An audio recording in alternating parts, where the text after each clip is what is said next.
These tools here in the front, I think at least that bag was his. That bag of tools. I never been in the maintenance shed room before because, again, while I was there, we used my tools in the barn.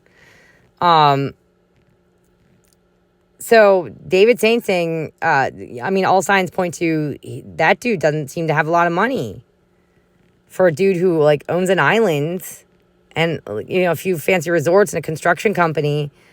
You don't have a lot of tools, looks like, in here, David. And Mike, so Mike and I were born, like, his birthday's like October 5th or something, and mine's October 4th.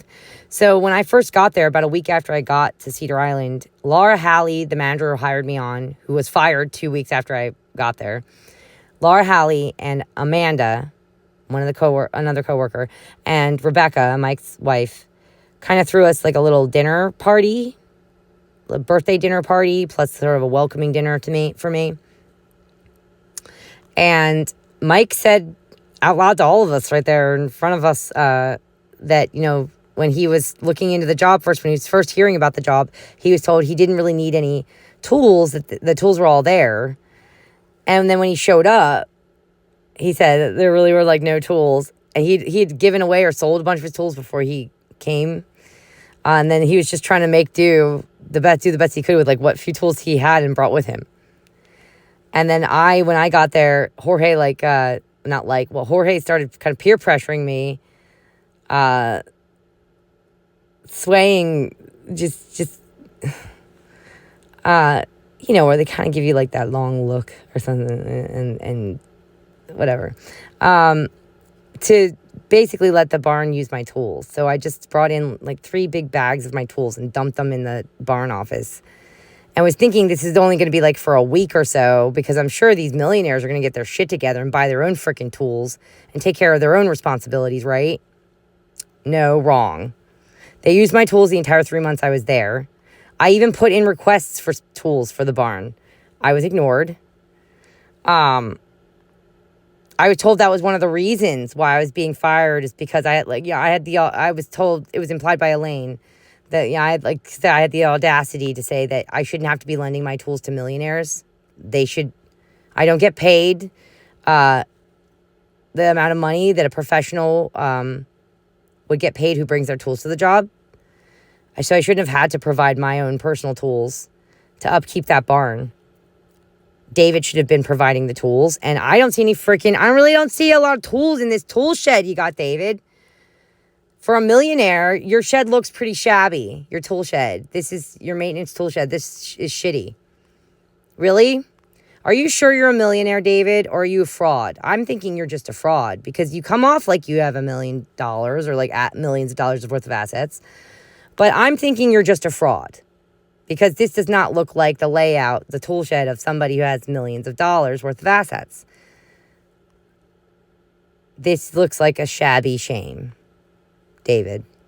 It's pathetic. But anyway, so yeah, I just wanted to point some of that out.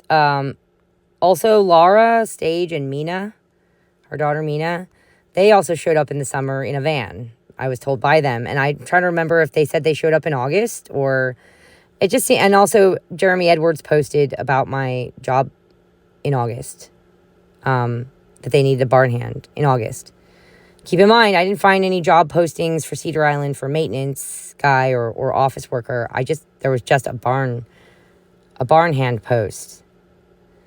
I just think it's interesting, a bunch of these people showed up there right around the time I got bounced off the island and was looking for work camping options. But we'll get into that more. Oh, kid. So, yeah, I just wanted to point some stuff out. They weren't there very long before me. They'd only showed up like a couple months roughly before I showed up there. And they left only a few days before I was fired. I'm sorry, but this fire pit is designed. It was laid out and designed to look that way on purpose. It does not look like any of his other fire pits.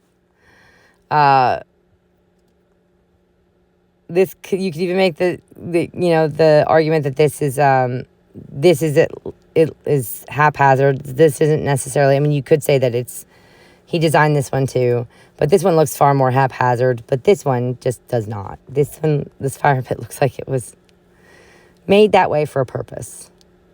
He made an X within that box for a purpose. It's the Lamb on the cross. It's also the squaring of the circle image, but it's been corrupted with the tip of the triangle breaking through, pointing out of the box. So, and again, the psychology behind all this is these people don't want rules. It's very much, I keep telling you, referring to the interview with Jimmy Savile, where he says that the trick of life is living totally free. And that is not the point of life. The point of life is to live a meaningful life, not one of total freedom.